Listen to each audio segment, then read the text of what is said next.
Oman का जो मध्यस्थता कर रहा था वो तो कह रहा था कि साहब बहुत होपफुल है कि ये बात हो जाएगी, डील हो जाएगी। दूसरी बार उनको झांसे में नहीं आना चाहिए था, वो झांसे में आ गए क्योंकि वो बेचारे उम्मीद कर रहे थे कि लड़ाई ना ही हो तो ठीक है। डोनाल्ड ट्रंप अब कह रहे हैं हम बात करने को तैयार हैं। वो कहते हैं साहब हम 2 बार भुगत चुके, हम नहीं बात करना चाहते आपसे। हम अपना न्यूक्लियर बॉम्ब हमारा तैयार है, हम जल्द से जल्द डिप्लॉय करेंगे। रिजीम चेंज तो आपने कर ही लिया, खोमेनी को मार के उसका बेटा ले आए, ये रिजीम चेंज है। अब आप ताली बजाना चाहते हैं, डोनाल्ड ट्रंप का महिमा मंडन करना चाहते हैं, चेयर लीडिंग करना चाहते हैं तो आप करिए, मैं नहीं करूंगा। जीडी सर, ये जिस तरह से 28 तारीख को ये वॉर शुरू हुई थी और उसी दिन खामनेई मारे गए और खामनेई के मारने के बाद पहले अमेरिका, फिर इजराइल, उसके बाद ईरानी मीडिया ने कह दिया कि हाँ हमारे सुप्रीम लीडर मारे गए।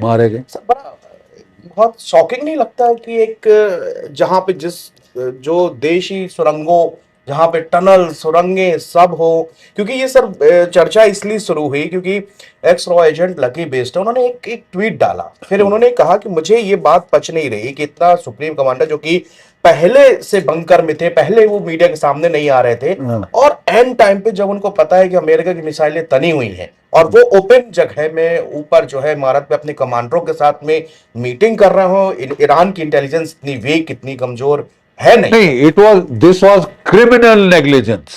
criminal negligence on the part of the Iranians. They have paid a very heavy price for it. But उनका बेवकूफ दूसरी बार अमेरिका ने बनाया बातचीत का ढकोसला करके। और वहां ओमान का जो मध्यस्थता कर रहा था वो तो कह रहा था कि साहब बहुत होपफुल है कि ये बात हो जाएगी, डील हो जाएगी। तो बेचारे ये लोग पहली बार भी उन्होंने पिछले साल यही किया था कि बातचीत का ड्रामा किया और उसके आड़ के अंदर हमला कर दिया। दूसरी बार उनको झांसे में नहीं आना चाहिए था, वो झांसे में आ गए क्योंकि वो बेचारे उम्मीद कर रहे थे कि लड़ाई ना ही हो तो ठीक है। दूसरी बार अमेरिका ने दगा और धोखा दिया है, लेकिन साहब उसका फिर फलस्वरूप ये होगा कि अगर आप टॉप ऑफ द लेवल देखिए, जो डिसेप्शन प्लानिंग है वो कभी टॉप लीडर नहीं करता, प्रेसिडेंट नहीं करता। अब आपकी विश्वसनीयता क्या है? डोनाल्ड ट्रंप अब कह रहे हैं हम बात करने को तैयार हैं, वो कहते हैं साहब हम 2 बार भुगत चुके, हम नहीं बात करना चाहते आपसे। As simple as that. और अब इनको ऑफ रैंप नहीं मिल रहा है। ठीक है साहब, मैंने बताया ना कि अमेरिका के अंदर ब्लड बाथ हो गया है स्टॉक मार्केट्स में। अमेरिका के अंदर $100 प्रति बैरल ऑयल का कीमत चढ़ गई है। जो आपकी इन्फ्लेशन इंडेक्स है 2.6% से बढ़ के 4.5% आ गई है। जिस दिन $130 प्रति बैरल पार हो जाएगा 6% इन्फ्लेशन रेट हो जाएगा। Cost of oil to the American normal car driver अभी था लड़ाई के पहले $2 से $3 प्रति गैलन। अब साहब ये $7 से $8 प्रति गैलन होगा। तो जो नॉन एप्स्टीन क्लास है, वर्किंग क्लास अमेरिका में, पेट पे लात उनके लगी। सर नॉन एप्स्टीन क्लास, ऐसे एग्जैक्टली व्हाट आई मीन। एक तो जो बड़े बिलियनर हैं जो कि सब एप्स्टीन के साथ लिप्त थे, उनको तो कोई फर्क नहीं पड़ेगा, ठीक है ना साहब, वो तो बिलियनर है। लेकिन जो आम अमेरिकन है उसकी तो मुंह से झाग निकल आएगी, and he will not like it. And this happens to be mid term election year. नवंबर में मिड टर्म इलेक्शन आने वाली है। आप मेरे से लिख के ले लीजिए कि मिड टर्म इलेक्शन तो ये हार रहे हैं, ये लेम डक प्रेसिडेंट बनेंगे, और लेम डक की हालात में अगर इनकी इम्पीचमेंट हो जाए तो कोई बड़ी बात नहीं है। ये खमियाजा इन्होंने भुगता है हूड़मती का, एरोगेंस का। मुस्तफा खामनेई को लेकर कहा जा रहा है सर, ईरान बहुत बड़े दावे कर रहा है कि बहुत गंभीर जो है चोटिल हो चुके हैं वो। अभी हाँ वो जिंदा है लेकिन बुरी तरह से क्षतिग्रस्त है, लेकिन इसको लेकर बाकी दूसरी मीडिया में कहीं नहीं, और खुद जो है ईरान की मीडिया ने कहा कि हल्के फुल्के कहीं उनको चोट लगी, लेकिन ऐसा कुछ सामने नहीं है। रियलिटी क्या है सर, ये प्रोपेगेंडा? रियलिटी ये है साहब कि कल 11:45 पे he has addressed the Iranian nation, ठीक है, और उसने 3 शर्तें रखी हैं, सुनने लायक हैं। पहली शर्त, तमाम अमेरिकन बेसेस मिडिल ईस्ट से 30 दिन दे रहे हैं, हटा लो पूरे मिडिल ईस्ट से, ठीक है। दूसरा, सब सैंक्शन बंद करो। तीसरा, कि हमको 500 अरब डॉलर हर्जाना दो जो नुकसान किया है।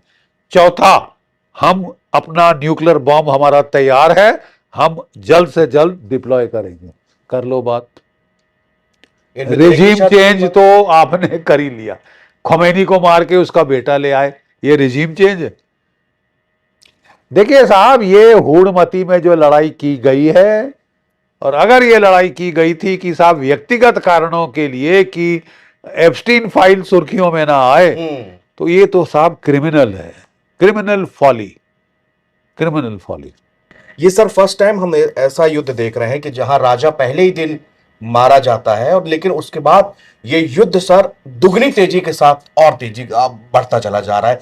तो ये कैसा वॉरफेयर है कि जहां पर राजा मर गया, लेकिन इनको उसकी सेना को कौन आदेश दे रहा है, कौन निर्देश दे रहा है, कैसे ये वॉर चल रहा है सर?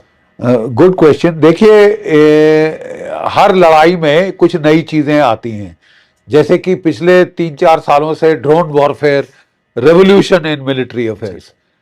तो इजराइल ने एक नया टेक्निक ऑफ फाइटिंग इजाद किया जिसको वो कहते हैं pattern of life AI software. Yes sir. वो क्या है कि साहब के सिंपल टर्म्स में कि लड़ाई शुरू होते ही या लड़ाई शुरू होने के पहले अगर वर्ल्ड वॉर 2 हो रही है, हम हिटलर को मार डालेंगे, या तो लड़ाई होगी नहीं या पहले दिन खत्म हो जाएगी। ठीक है, आप स्टालिन को मार डालोगे, आप ज़ुकोव को मार डालोगे, आप आइजनहावर को ठोक दोगे, आप ट्रूमैन को ठोक दोगे। ठीक है, first day of the war, decapitating strike. ठीक है, ये पहला आजमाया गया 2024 में नासिरुल्लाह के बरखिलाफ। ये जो हिजबुल्लाह नासिरुल्लाह को मारा, नंबर 2 आया उसको मार डाला, नंबर 3 आया उसको मार डाला, नंबर 4 आया उसको मार डाला। कोई आने से मना करने लगे कि साहब हमें नहीं चाहिए टॉप पोस्ट। ठीक है, और बहुत नुकसान किया हिजबुल्लाह का, जो कि एक बड़ी तगड़ी फाइटिंग ऑर्गेनाइजेशन थी, उसको झिझोड़ कर रख दिया इजराइल ने। नेक्स्ट टाइम अगले साल 2025 जून जो 12 दिन की लड़ाई हुई, उन्होंने फिर ये ट्राई किया, कोई 24-25 मार डाले टॉप कमांडर पहले दिन मार डाले। फिर ये CIA ने यही सॉफ्टवेयर लेके मादुरो को और उसकी वाइफ को पकड़ के ले गए। सर ये आखिरी मेरा क्वेश्चन आपसे ये है कि हिंदुस्तान को लेकर, क्योंकि इस समय चारों तरफ हमारे जंग है हर तरफ, ये वॉर सर क्या रशिया यूक्रेन तक, क्योंकि रशिया यूक्रेन में यूक्रेन को पूरी मतलब नाटो और अमेरिका ब्रिटेन से यहाँ मिली, तो वो अब तक सरवाइव कर रहा है, वहां पर पुतिन लगे हुए। इधर सर ये रशिया और चाइना वैकेंड में है। ये भी जंग क्या सर कितनी लंबी, और अगर ये लंबी खिंचती है तो तेल गैस लंबी खिंचती है तो साहब आप दुनिया की इकोनॉमी में रिसेशन देखें, सिंपल।